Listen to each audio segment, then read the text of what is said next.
السلام عليكم. ازيكم حبايبي؟ معاكم وفاء مصطفى. هنعمل النهارده مع بعض اظبط وانجح مخلل مشكل واطعم مخلل مشكل هتاكلوه في حياتكم.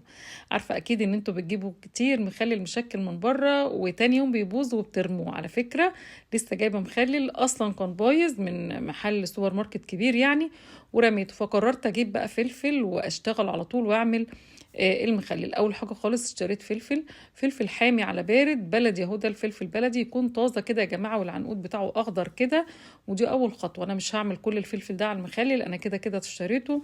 فقلت يعني اعمله قدامكم، هعمله هريسه فلفل ودي اساس كل المخللات يا جماعه.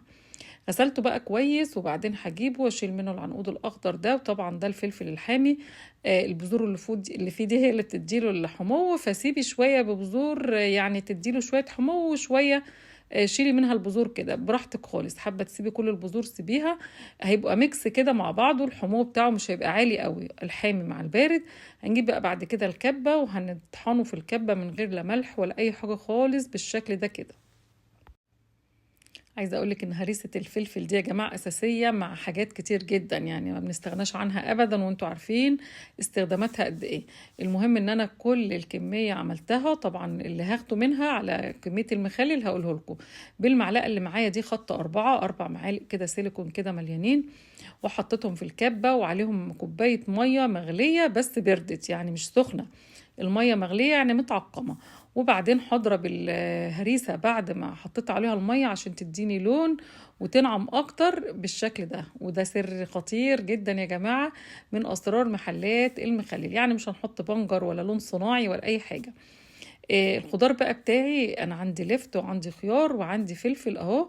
نقي الفلفل اللي يكون رفيع وصغير، بيبقى احلى حاجه في التخليل بنشوفه في المخلل كده، بيبقى الفلفل رفيع كده وجميل، والحمو بتاعه ما بيبقاش عالي قوي. هاتي بقى يعني مكوناتك زي ما انت عايزه، يعني كتري خيار كتري جزر كتري فلفل زي ما انت حابه. اهم حاجه الفلفل ما تفتحوش خالص عشان ما يديش حمو للمخلل كله. دي بقى القرنبيطه القمر بتاعتي جبتها عشان دي مهمه قوي في المخلل. مش هنعملها كلها طبعا، احنا هنعمل منها الغدا وهنعمل منها مخلل وهيفيد منها كمان يتفرز، يعني ما تستهتروش بالقرنبيطه دي يا جماعه، بتدي كتير خالص. دلوقتي انا هاخد بقى جزء منها اهو زي ما انتم شايفين، يعني هاخد حوالي اقل من تلتها وهتشوفوا الجزء اللي باقي اهو. بصوا المقدار اللي باقي ده هسيبه، هعمله بقى ايه يعني قرنبيط مقلي، صينيه قرنبيط، اي حاجه. المهم ان احنا بنجيب بقى الجزء اللي هنستخدمه وبنقطع بقى الثمرات كده، تبقى حاجه حتت يعني على قد الاكله كده، مش عايزاها كبيره ولا صغيره، بالشكل ده كده. قطعتهم بقى كلهم تمام كده. فاول حاجه جهزت معايا هي القرنبيط يا جماعه. بعد كده تعالوا عشان في حاجتين هيتعاملوا مع بعض اللي هما الجزر والقرنبيط. بنكحت الجزر كده بالسكينة بالشكل دوت عشان نشيل يعني القشرة بتاعته، بنشيل الطرف بتاعه. انا النهاردة هعمله بالسكينة عادي، مش مش عايزاه شكله مشرشر يعني، عايزة اعمل ابسط حاجة واسهل حاجة والمتوفر عند كل البيوت. قطعت الجزر كده بميل كده، اداني الشكل ده زي الشكل اللي بنشوفه في المخلل. وخلصت بقى مقدار الجزر اللي انا حطاه، وكنت بغلي ميه على النار، واول ما غليت طفيت عليها وحطيتها على القرنبيط مع الجزر، وهسيبهم على جنب كده.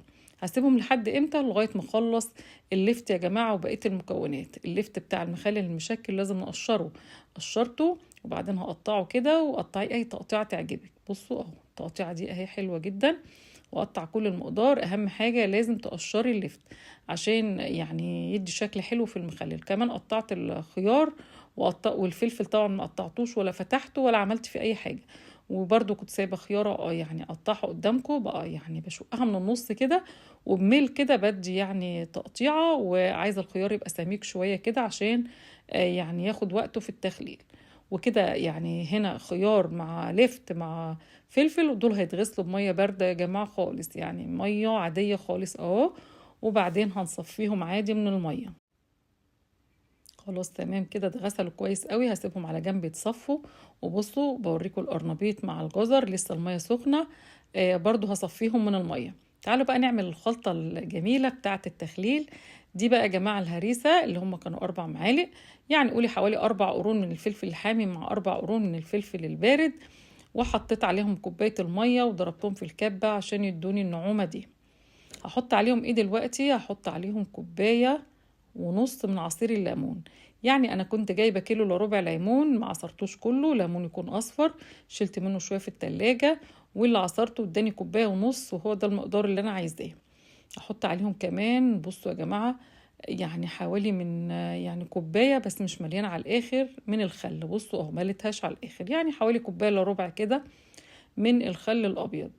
مجهزه جنبي كمان الزيت، وهنحط النهارده بصوا يعني من تلت كوبايه زيت تقريبا اهو. بصوا تلت كوبايه زيت، زيت ذره او زيت عباد شمس، ما تحطوش زيت يكون ليه ريحه تغير من طعم المخلل. كل الحكايه تلت كوبايه. ودي كوبايه ميه تانية، اي ميه هنستخدمها هتكون ميه مغليه واتبردت، يعني حتى لو انا واخداها من الفلتر برضو بغليها، عشان يا جماعه المخلل بتاعي اضمن ان تعبي ما يضيعش على الفاضي والمخلل يبوظ. انا كل السوائل اللي حطيتها دلوقتي لو نراجع مع بعض: كوبايه ميه حطيناها على الفلفل من الاول، ورجعنا ضفنا كوبايه تانية يبقى كوبايتين ميه، كوبايه ونص عصير ليمون يبقى 3 كوبايات ونص، وكوبايه خل مش كامله يبقى 4 كوبايات ونص غير الزيت. هحط عليهم 4 معالق ونص برضو من الملح الناعم العادي خالص. حطيت 4 معالق ونص من الملح، وبعدين احط يعني نص معلقه كبيره من السكر، وهجيب شوية ورق لورا واحطهم 4 ورقات مثلا من ورق اللورا، وهقلب بقى كل ده مع بعض. الحاجات دي يا جماعة كانت عبارة عن كوبايتين مية. انا برجع لكم تاني عشان الخلطة دي مهمة قوي: كوباية ونص من عصير الليمون، كوباية مش مليانة من الخل، تلت كوباية من الزيت، واربع معالق ونص من الملح، وشوية ورق لورا. بصوا يعني القرنبيط مع الجزر لسه سخنين، انا صفيتهم بس لسه سخنين. نزلت بقى بيهم، ونزلت كمان بالجزر مع لا اللي تاني ده اللي نزلت بيه كان الخيار مع الفلفل، مع ايه تاني، اللفت الخيار مع الفلفل مع اللفت. دول جماعة يعتبروا كام نوع عملناهم دلوقتي؟ 5 أنواع من المخلل، هنشوفهم 5 ولا 6. وبعد ما قلبتهم كويس قوي، البرطمان بتاعي معقماه من الصبح، صحيت الصبح غسلته كويس وحطيت فيه ميه مغليه ورجيته يعني اتعقم، وسبته ينشف خالص، ومليته بقى بالمخلل المشكل المعمول بالخلطه الرهيبه اللي انتوا هتتفاجئوا بطعمه. كل اللي جرب يا جماعه المخلل بتاعي يعني شكرني على الطريقه وعجبه جدا. عايزه اقول لكم هتنبهروا ان هو احلى من الجاهز كمان، يعني حتى مش زي الجاهز، ده احلى بكتير.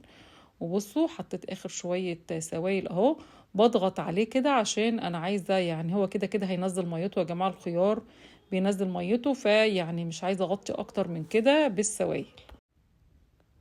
خلاص بقى بعد ما كبسته كويس قوي كده بايدي وضغطت عليه، حطيت بقى على الوش شويه زيت، ودول مهمين جدا يا جماعه، بيمنعوا الهواء عنه ان هو يفسد يعني.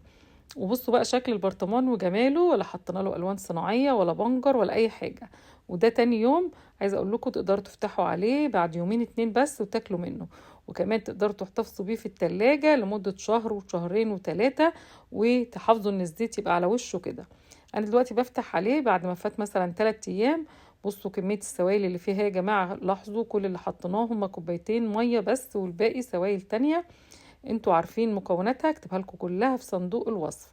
تعالوا بقى نفضي بقى البرطمان بقى كله، عشان يعني هنعمل دلوقتي اضافة تانية عليه. وكده خلاص يتاكل على فكرة، لان الليمون والخل يا جماعة بيسرعوا من عملية التخليل جدا، يعني يتاكل من تاني يوم فعلا. بصوا بقى كام نوع. بصوا انا هدوق القرنبيط دلوقتي، تحفة. ملح مظبوط، بصوا الفلفل هيفضل مقرمش، كل حاجة هتفضل فيه مقرمشة. يعني عندي جزر وعندي قرنبيط ولفت وعندي خيار وعندي فلفل، 5 أنواع من المخلل المشكل. فاكرين بقى الزيتون اللي كنا مخللينه في موسم الزيتون؟ اهو البرطمان يا جماعة زي الفل. هصفيه بس من المية بتاعته عشان بيبقى فيها مرارة بتاعت الزيتون، وهجيبه اضيفه بقى على المخلل. شايفين جماله يا جماعة؟ بجد مفيش احلى من مخللات اللي بتتعمل في البيت، بس تتعمل صح، يعني تكون معمولة صح، هتفضل ريحتها حلوة وطعمها حلو وكل حاجة فيها مظبوطة. اهو حطيت برطمان من الزيتون عليه عشان ما يبقاش ناقصه حاجة يا جماعة، انا بس حابة اوريكم جمال الزيتون. هنقلب بقى الزيتون كده معاه كده، وبصوا بقى يعني هيضيف له طبعا يعني صنف جديد كده، 6 يعني انواع من المخلل المشكل، كلهم مقرمشين، والطعم عايزه اقول لكم هتنبهروا لما تجربوه. انا كده خلاص خلصت الفيديو بتاعي، كان هدفي الافاده، يا رب تكونوا استفدتوا. لو عجبكم الفيديو يا جماعة حطوا لايك بقى للفيديو. الفيديو ده مهم قوي يا جماعة، شيروه في كل حتة، مخلل رمضان وطول السنة بعمله، اول ما بيخلص يعني ما بقطعوش خالص من عندي.